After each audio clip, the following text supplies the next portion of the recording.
What's going on, everyone? Welcome back to the channel. My name's Dr. Vincent Esposito, and today we're going to be talking about coffee. Now, so many people I know are coffee drinkers, and I get questions a lot on, oh, is coffee good for you? Is coffee bad for you? Well, we're gonna try to talk that over today and hopefully come up with a conclusion. But before we get to that, if you haven't already, please subscribe to the channel. Coming out with videos twice a week, everything nutrition, health, wellness, longevity. If you're interested in anything like that, please subscribe or take a look at some other videos. I hope they might be helpful to you going forward. Now, the first thing I want to talk about before we get into the arguments for and against is, like the other foods I talk about on this channel or I talk about on the podcast or on our website, quality is a big issue. So again, like any other plant, you want to be getting as high a quality product as you can. So look for an organic, sustainably raised coffee to get most of the benefits that we talk about today from it. So according to the Beverage Guidance Council, coffee and tea, presumably if you're not taking it with sugar or creamer, which is key here, are tied for the number 2 healthiest beverage, only behind water. For example, coffee has been shown to help those who are infected with hepatitis C because it helps reduce the amount of DNA damage and helps with the removal of viral cells. It also helps with slowing the scarring of the liver, also known as cirrhosis, which may lead to why it helps with the prevention of liver disease overall. Interestingly, coffee and caffeinated teas are associated with decreased risk in Parkinson's disease as well, and this is actually thought to be due to the caffeine, since again, coffee and tea that even has lower doses of caffeine have caffeine, while decaf coffee does not seem to have that same effect. This study specifically, these Parkinson's patients were given 2 cups of coffee per day, and over 3 weeks, their symptoms seemed to improve. A study at Harvard University found that coffee drinkers who drank 2 or more cups of coffee per day had a lower risk of suicide compared to those who did not drink coffee at all. Another study funded by the NIH found that individuals over the age of 55 and drank coffee had lower risks of overall mortality. Now, interestingly, the same study found that those under the age of 55 had an increased risk. So you have some kind of conflicting factors here, which I found interesting. They also found that there is a cap to the positive effects of coffee. So they found that anything over 6 cups of coffee, the mortality risk started to decrease even in that group over 55 years old.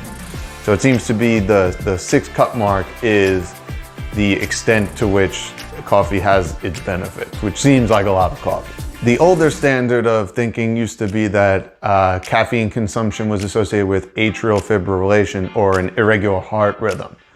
Now, it actually shows that low-dose caffeine, which is again clarified to be 6 or less cups of coffee per day, actually had a protective effect on our heart rhythms.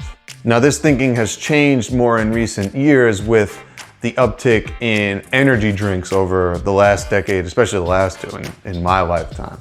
The reason being, again, low dose caffeine is still considered 6 cups of coffee or less, where a lot of these energy drinks, your Monsters, your Red Bulls, have a huge amount of caffeine. And when you're getting that much caffeine, that can lead to irregular heart rhythms going down the road.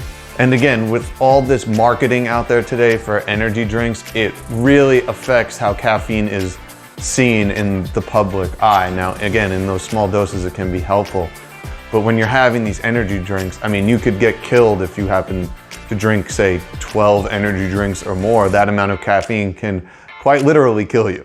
So we've seen some of the benefits of coffee. Now, there are some groups of people that might want to stay away from coffee. For example, if you have glaucoma or have a family history of glaucoma, it might be beneficial to stay away from it. It also should go without saying that if you have trouble falling asleep or have trouble sleeping in general, you probably don't want to be consuming coffee, especially past, I suggest usually 2 p.m., ideally earlier, especially if you have problems metabolizing it. Now, the reason people have many different reactions to coffee is actually our ability to detoxify it. And I've talked about this in earlier videos about liver detoxification and what it is, and caffeine is just another substance that is broken down and metabolized in the liver. And based on how slowly or quickly we can metabolize it is usually a good indicator of how we respond to caffeine in either a positive or negative way. Now, generally, if you're a slow metabolizer of coffee, you will tend to have a lot more of those negative symptoms, and it's just simply something that you should stay away from.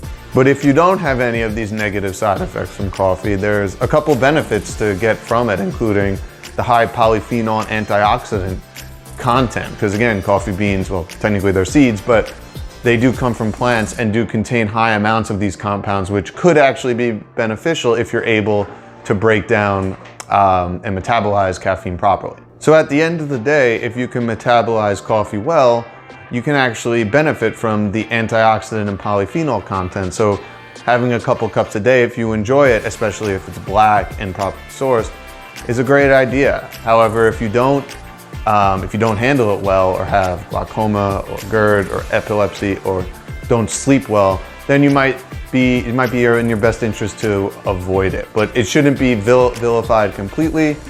And again, it is a case-by-case basis. So if you fall into either one of those camps, hopefully this information is kind of useful so that you can kind of find your way and see where you fall on that spectrum. So I hope you found the information in this video helpful. If you have, please like and subscribe and keep the conversation open. I'd be more than happy to answer any questions you have in the comments. But until then, hope you enjoyed the video and take care.